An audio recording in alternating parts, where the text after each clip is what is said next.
हरे कृष्णा कृष्णा कृष्णा हरे हरे राम राम राम हरे। प्यारे मित्रों, आप कैसे हैं? आप ठीक हैं? सब खैरियत से? और आप मेरे चैनल को देख रहे हैं पंडित मुकेश कुमार यूट्यूब के माध्यम से। और बड़ा आनंद है कि गीता सागर के अंदर आप सब लोग जो है वो डुबकी लगा रहे हैं और उसका आनंद ले रहे हैं। और 10 अध्याय आपने सुन लिए। आज हम 11वां अध्याय आपके सामने लेकर आ रहे हैं और बड़ा सुंदर अध्याय है। और 11वां अध्याय विश्व रूप दर्शन योग।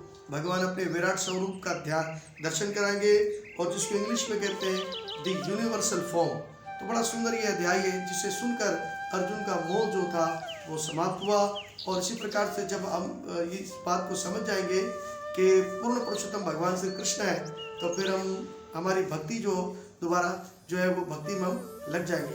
तो प्यारे मित्रों, कृपया हाथ जोड़कर प्रार्थना है कि आप मेरी इस वीडियो को पूरी देखा करें। जब आप पूरी देखेंगे तो धर्म कार्य में हमारा आप साथ देंगे और आप प्रचार करेंगे। तो अब आइए हम मंगलाचरण करेंगे, इसके बाद 11वें अध्याय में प्रवेश करेंगे। ओम नमो भगवते वासुदेवाय। ओम नमो भगवते वासुदेवाय। कृष्णाय वासुदेवाय देवकी नंदनाय च नंद गोप कुमाराय श्री गोविंदाय नमो नमः। हे कृष्णा करुणा सिंधु दीनबंधु जगतपते गोपीशा गोपीका कांता श्री राधा कांता नमोस्तुते। तप्त कंचनम गौरंगे श्री राधे वृंदावनेश्वरी वृषभानुसुते देवी प्रणामामि हरि प्रिया। जया श्री कृष्ण चैतन्य प्रभु नित्यानंद श्री अद्वैता गदाधर शिवासाती गौर भक्त वृंदा। इस कलयुग में तारणहार जो मंत्र है जिससे हम भवसागर से पार हो जाएंगे, श्री चैतन्य महाप्रभु के द्वारा हरे कृष्णा कृष्णा कृष्णा हरे हरे हरे राम राम राम हरे हरे। बोलो भगवत गीता माता की जय। अध्याय 11वां विश्वरूप दर्शन योग। श्री भगवान का विराट स्वरूप भगवान अर्जुन को बतलाएंगे। अर्जुन ने कहा, आपने जिन इंतहाई गुप्त पुरानी विषयों का मुझे उपदेश किया उसे सुनकर अब मेरा मोह दूर हो गया। मैंने आपसे तमाम जीवों की उत्पत्ति और मृत्यु के बारे में संपूर्ण तरीके से सुना और आपकी महिमा को मैंने महसूस किया। हे पुरुषोत्तम, अगरचे आपको मैं अपने सामने आपके द्वारा बताए हुए आपके असली रूप में देख रहा हूँ, लेकिन मैं देखने का ख्वाहिशमंद हूँ कि आप इस कायनात में किस तरह दाखिल होते हैं और मैं आपके उसी रूप का दर्शन करना चाहता हूँ। हे प्रभु योगेश्वर, अगर आप सोचते हैं कि मैं आपके विश्व रूप को देखने के योग्य हूँ तो कृपा करके मुझे अपने लामेदूत विश्व रूप का दर्शन कराइए। श्री भगवान ने कहा, हे पार्थ, अब तुम मेरे ऐश्वर्य वाले सैकड़ों हजारों तरह के दिव्य और मुक्ति रंगों वाले रूपों को देखो। हे भरत, लो तुम आदित्य 8 वसुओं 11 रुद्र अश्विनी कुमारों और दूसरे देवताओं के मुक्ति रूपों को यहाँ देखो। तुम ऐसे कई हैरतअंगेज रूपों को देखो जिन्हें पहले किसी ने ना देखा और ना सुना। हे अर्जुन, तुम जो भी देखना चाहो उसे इस समय मेरे इस शरीर में देखो। तुम इस समय भविष्य में जो भी देखना चाहते हो इसको ये विश्व रूप दिखाने वाला है। या एक ही जगह पर तुम्हें हरकत करने वाले जानदार और बेजान नजर आ जाएंगे, लेकिन तुम मुझे अपनी मौजूदा आंखों से नहीं देख सकते, इसलिए मैं तुम्हें दिव्य आंखें दे रहा हूँ। अब मेरे योग ऐश्वर्य वाले ऐश्वर्य को देखो। संजय ने कहा, हे राजा, इस तरह कहकर परम योगेश्वर भगवान श्री हरि ने अर्जुन को अपना विश्व रूप दिखाया। अर्जुन ने विश्व रूप में लामेदूत का अर्थ होता है अनलिमिटेड, मुख, लामेदूत आंखें, लामेदूत हैरत अंगेज मंजर देखे। यह रूप मुख्तलिफ रूहानी आभूषणों से सजा हुआ था, अनेक रूहानी हथियार लिए हुए था। यह रूहानी मालाएं वस्त्र धारण किए हुआ था और इस पर अनेक रूहानी सुगंधित खुशबुएं लगी हुई थी। सब कुछ हैरत अंगेज पुरनूर लामेदूत हर तरफ फैला हुआ था। अगर आकाश में हजारों सूर्य एक साथ निकलते हो तो भी इनकी रोशनी शायद परम पुरुष भगवान के इस विश्व रूप के तेज से की बराबरी कर सके। उस समय अर्जुन ने भगवान के विश्व रूप में एक ही जगह पर मौजूद हजारों हिस्सों में बटे हुए कायनात के लामिद हिस्सों को देखा। तब हैरत ज़दा और रोमांच अर्जुन ने सर झुकाकर नमस्कार किया, हाथ जोड़कर भगवान से प्रार्थना करने लग गया। अर्जुन ने कहा, हे भगवान कृष्ण, मैंने आपके शरीर में सारे देवताओं और मुक्त जीवों को एक साथ देख रहा हूँ। मैं कमल पर विराजमान ब्रह्मा और भगवान शिव और सारे ऋषियों को एक साथ देख रहा हूँ और रूहानी सर्पों को देख रहा हूँ। ईश्वर विश्वरूप, मैं आपके शरीर में कई कई हाथ, पेट, मुख और आंखें देख रहा हूँ जो हर तरफ फैले हुए हैं। हे अर्जुन, और जिनका अनंत नहीं है, आप में मैं न अनंत देखता हूँ, न दरमियान और न ही आपकी शुरुआत। आप एक रूप को, आपके रूप को इसके चकाचूंध तेज की वजह से देख पाना बहुत मुश्किल है, क्योंकि वे बढ़ती हुई अग्नि की तरह सूर्य की लामेदूत और किरणों की तरफ चारों तरफ फैल रहे हैं। तो भी इस रोशनी रूप को हर तरफ देख रहा हूँ, जो कई ताजों और गदाओं और चक्रों से सजी हुई है। आप ही जानने के योग्य, आप इस कायनात के परम आधार, आप अविनाशी सनातन और आप इस सनातन धर्म के पालन करने वाला है, ऐसी मेरी राय है। आप आदि, मध्य और अनंत से न्यारे हैं। आपकी अजमत लामेदूद है। आपके बेशुमार बाजू, सूर्य, चंद्रमा आपके नेत्र हैं और आपके मुख से भड़कती हुई अग्नि निकलते और आपके तेज से इस पूरी कायनात को जलते देख रहा हूँ। अगरचे आप एक हैं, लेकिन आप आकाश, सारे लोकों और इनके दरमियान के पूरे खलाओं में फैले हुए हैं। हे महापुरुष, आपके इस अद्भुत डरावने रूप को देखकर सारे लोग खौफजदा हो रहे हैं। तमाम देवता आपकी शरण ले रहे हैं, आपके अंदर प्रवेश हो रहे हैं। उनमें से कुछ खौफजदा होकर हाथ जोड़कर आपसे प्रार्थना कर रहे हैं।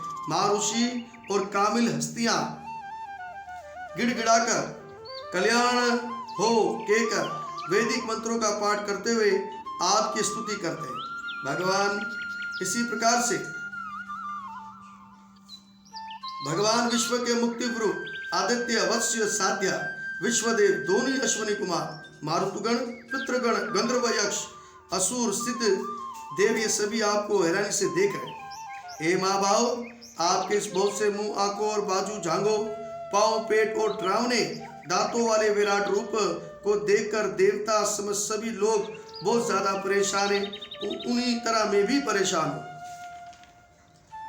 हे सर्वव्यापी भगवान विष्णु, मुक्ति चमकते रंगों से भरपूर आपको आसमान को छूते हुए मुख फैलाए और बड़ी बड़ी चमकती आंखें निकालते देखकर खौफ से मेरा मन परेशान है। मैं ना तो धीरज पा रहा हूँ, न ही मुझे मन की शांति प्राप्त हो रही। आप मुझ पर दया कीजिए। मैं आप इसी तरह से आपके अग्नि की तरह भड़कते हुए रूप और विकराल दांतों को देखकर अपना तवाजुन कायम नहीं कर पा रहा हूँ। मैं हर तरह से परेशान हो गया हूँ। धृतराज के सारे पुत्र अपने तमाम साथी राजाओं के साथ भीष्म पितामह, द्रोणाचार्य, कर्ण और हमारे मुख्य योद्धा भी आपके डरावने मुख में प्रवेश कर रहे हैं। उनमें से कुछ के सरों को तो मैं आपके दांतों के बीच पिसा हुआ देख रहा हूँ। जिस तरह नदियों की अनेक लहरें समुद्र में प्रवेश करती है, इसी तरह ये तमाम महान योद्धा भी आपके भड़कते अग्नि मुख में प्रवेश कर रहे हैं।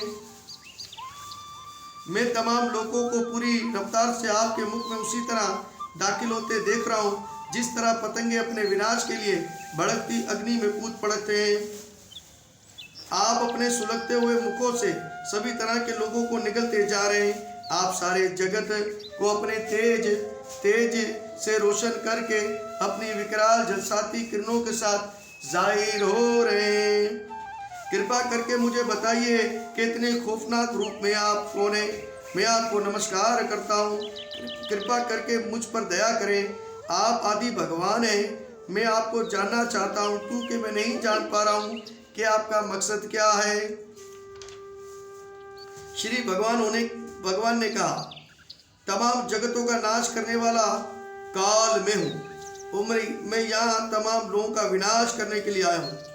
तुम्हारे सिवा दोनों तरफ के योद्धा मारे जाएंगे। इसलिए उठो, लड़ने के लिए तैयार हो जाओ, शोहरत हासिल करो, अपने शत्रुओं को जीतकर सारे राज्य का सुख हासिल करो। ये सब मेरे द्वारा पहले ही मारे जा चुके हैं। हे अर्जुन, केवल तुम एक कारण बनोगे। द्रोणाचार्य, भीष्म पितामह, जयद्रथ, कर्ण और दूसरे मान योद्धा पहले ही मेरे द्वारा मारे जा चुके हैं। इसलिए तुमको मार डालो और बिल्कुल भी परेशान ना हो। तुम केवल और केवल युद्ध करो और अपना कर्म करो। संजय ने धृतराष्ट्र से कहा। श्री भगवान के मुख से इन वचनों को सुनकर कांपते हुए अर्जुन ने हाथ जोड़कर इन्हें बारंबार नमस्कार किया। फिर उसने खौफ ज़दा होकर कांपती हुई आवाज में श्री कृष्ण से इस प्रकार से कहा। अर्जुन ने कहा, हे ऋषिकेश, आपके नाम के द्वारा जब सुनते हैं तो मनुष्य खुश होता है। सभी लोग आपके प्रेम में रहते हैं। अगर वे सिद्ध पुरुष आपको नमस्कार करते हैं, लेकिन असुर लोग खौफज़दा है, इधर उधर भागते हैं। हे माँ बाओ, आप ब्रह्मा से बढ़कर हैं, आप संसार के हकीकी खालिक हैं, तो फिर वे आपको नमस्कार क्यों ना करें। हे अनंत देव निवास, जगत निवास, आप नाकाबिले तस्तीर, आप सब वजहों की एक ही वजह है और मादी संसार से परे है। आप आदि देव, सनातन पुरुष और इस पानी जगत के परम आश्रय हैं। आप सब कुछ जानने वाले हैं। आप ही वे सब कुछ हैं जो जानने के योग्य हैं। आप मादी गुणों से परे हैं और मादी गुणों का स्वामी भी है। ये जगत आप ही से रचा बसा है। आप वायु हैं, परम अजीम हैं। आप अग्निदेव, जलदेव, चंद्रमा हैं। आप आदि जीव ब्रह्मा से भी बढ़कर हैं। आप दादा परदादा हैं। आपको 1000 बार नमस्कार है। आपको आगे पीछे चारों तरफ से नमस्कार है। हे लामेदु शक्ति, आप लामेदु शक्ति के मालिक हैं। आप सर्वव्यापक हैं और आप सब कुछ जानने के योग्य हैं। अब अर्जुन को थोड़ा सा यहाँ पर शर्मिंदगी हुई है, तो अर्जुन कहेंगे कि मैंने भगवान को कैसे कैसे शब्दों से पुकारा, तो भगवान से वो माफ़ी मांगे। तो इसी प्रकार से हमें भी भगवान से माफ़ी मांगनी चाहिए अगर भगवान के प्रति कोई गलत वचन हमारे मुख से निकलते हो। आपको अपना मित्र मानते हुए मैंने जल्दबाजी में आपको एक कृष्ण यादव सखा के शब्दों से पुकारा, क्योंकि मैं आपकी महिमा को नहीं जानता था। मैंने मूर्खता में या प्रेम के काबू होकर जो कुछ भी किया, कृपा करके इसके लिए मुझे क्षमा करें। ये नहीं कि मैंने कई बार आराम करते समय एक साथ लेटते हुए या साथ साथ खाते या बैठते हुए, कभी अकेले तो कभी कई मित्रों के साथ मैंने आपकी शान में मैंने गुस्ताखी की और मैंने गलत बातें कही। तो हे प्रभु, इन तमाम अपराधों को क्षमा कर दीजिए। आप ही चरा और चर पूरी कायनात यानी कि साकर और गैर साकर पूरी कायनात के पिता हैं। आप परम पूज्य रूहानी गुरु हैं। ना कोई आपके बराबर है और ना कोई आपके समान हो सकता है। लामेदु शक्ति वाले प्रभु, भला तीनों लोकों में आपसे बढ़कर कोई कैसे हो सकता है। आप परम ईश्वर हैं। आप तमाम जीव आत्माओं के लिए पूजा के योग्य है। इसलिए मैं झुककर आपको प्रणाम करता हूँ और आपकी कृपा की याचना चाहता हूँ। और जिस तरह पाप अपने बेटे की गुस्ताखी बर्दाश्त करता है, मित्र अपने मित्र की बदतमीजी से लेता है, प्रेमी अपनी प्रेमिका का अपराध सहन कर लेता है, इसी तरह आप कृपा करके मेरी गलतियों को सहन कर लीजिए। पहले कभी ना देखे गए आपके इस विराट रूप का दर्शन करके मैं खुश तो हो रहा हूँ, लेकिन साथ मेरा मन खौफज़दा हो रहा है। इसलिए आप मुझ पर कृपा करें और ये देव जगत निवास पुरुषोत्तम स्वरूप फिर से दिखाइए। हे विराट रूप, हजारों हाथ वाले भगवान, मैं आपके मुकुटधारी 4 हाथों वाले रूप का दर्शन करना चाहता हूँ, जिसमें आप अपने चारों हाथों में शंख, चक्र, गदा और कमल उठाए हुए हैं। मैं उसी रूप को देखने का ख्वाहिशमंद हूँ। अब भगवान कहते हैं, हे अर्जुन, मैंने खुश होकर अपनी अनंत शक्ति के बल पर तुम्हें इस संसार में अपने इस परम विश्व रूप का दर्शन कराया। इससे पहले किसी ने इस लामेदु और तेज वाले आदि रूप को कभी नहीं देखा। हे कुरुश्रेष्ठ, तुमसे पहले मेरे इस विश्व रूप को किसी ने नहीं देखा, क्योंकि मैं ना तो वेदों को जानने से ना ही यज्ञ, दान और पुण्य या कठिन तपस्या के द्वारा इस रूप में इस संसार में देखा जा सकता हो। तुम मेरे इस खौफजदा करने वाले रूप को देखकर बहुत ज्यादा परेशान और मोहित हो गए हो। अब इसे समाप्त करता हूँ। हे भगत, तुम तमाम चिंताओं से फौरन आजाद हो जाओ। तुम शांत चित्त से अपना मनचाहा रूप देख सकोगे। संजय ने धृतराष्ट्र से कहा। अर्जुन से इस तरह कहने के बाद भगवान कृष्ण ने अपना असल चतुर्भुज रूप जाहिर किया। अंत में 2 बाजुओं वाला रूप अर्जुन को दिखा दिया। अब अर्जुन को थोड़ा हौसला हुआ। जब अर्जुन ने कृष्ण भगवान के असली रूप में देखा तो कहा, हे जनार्दन, आपके अति सुंदर मानवी रूप को देखकर अब पुरसुकून हूं और मैंने अपनी असली हालत को प्राप्त कर लिया है। भगवान ने कहा, मेरे प्यारे, तुम जिस रूप का इस समय दर्शन कर रहे हो इसे देख पाना बड़ा मुश्किल है। यहाँ तक कि देवता भी इस प्यारे रूप को देखने की ताक में लगे रहते हैं। तुम अपने दिव्य नेत्रों से जिस रूप का दर्शन कर रहे हो उसे ना तो वेदों को जानने से, ना कठिन तप, ना दान, ना पूजा से ही जाना जा सकता है। कोई साधनों के द्वारा मुझे मेरे रूप में नहीं देख सकता। हे अर्जुन, सिर्फ शुद्ध भक्ति के द्वारा ही मुझे इस रूप में समझा जा सकता है जिस रूप में मैं तुम्हारे सामने खड़ा हूँ। इस तरह मेरा साक्षात दर्शन भी किया जा सकता है। सिर्फ इसी विधि से तुम मेरे ज्ञान के रास को पा सकते हो। हे अर्जुन, जो मनुष्य सकाम कर्म और फर्जी ख्याल से छुटकारा पाकर मेरी शुद्ध भक्ति में लगा रहता है, जो मेरे लिए ही कर्म करता है, जो मुझे ही अपने जीवन का मकसद समझता है और जो हर एक जीव को अपना मित्र समझता है, वह यकीनन मुझे हासिल करता है। इस तरह श्रीमद् भगवद गीता विश्वरूप दर्शन योग नाम 11वां अध्याय समापतम। तो इस प्रकार से प्यारे मित्रों 11वां अध्याय यहाँ पर समाप्त हो गया। तो कृपा करके जब आप गीता सुनते हैं, 11वां अध्याय सुनते हैं, तो इस वीडियो को पूरी देखें तो आपको ज्ञान की प्राप्ति होगी। अब 12वें अध्याय का आप इंतजार कीजिएगा और आनंद लें अपने बच्चों के संग, परिवार के संग, मित्रों के संग। इस 11वें अध्याय को ज़्यादा से ज़्यादा शेयर करें, इसको लाइक करें और सब्सक्राइब जरूर कीजिएगा ताकि हमारी वीडियो अब तक पहुंच सके। जय श्री कृष्णा, जय गुरु नमः।